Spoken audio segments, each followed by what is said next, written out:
Hi, I'm Paul Jackson Clark from Parkinson UK, and I'm here today at London Stone, looking at the development of our path that's going to be part of our RHS Chelsea Flower Show garden this coming May.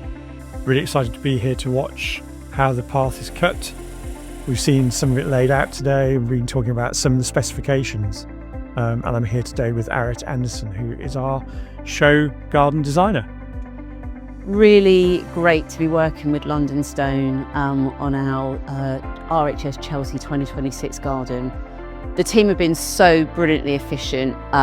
Really enjoyed working with Jenny Palmer as an account manager for us, but also as well the stone that has been used. We've used a Yorkstone.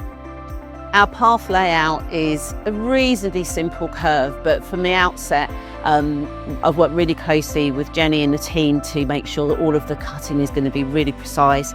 Anything from how we pack it so that we can get it on site and be able to lay it out straight away.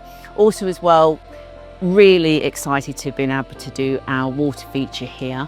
The CNC cutting machine that they have here at London Stone is absolutely precision excellent. So we've been able to do our design and know that it's going to come out and look great. Aki took us through the process of how our stone's going to be cut today. So from the large format scan that's come in onto the conveyor belt, you know, the machine has already been programmed with the layout, and then watching it CNC cut is really, really exciting to see all of those component parts come together. And then of course it pops out the other end and will form one of 21 bespoke pieces to make the pathway at RHS Chelsea this year.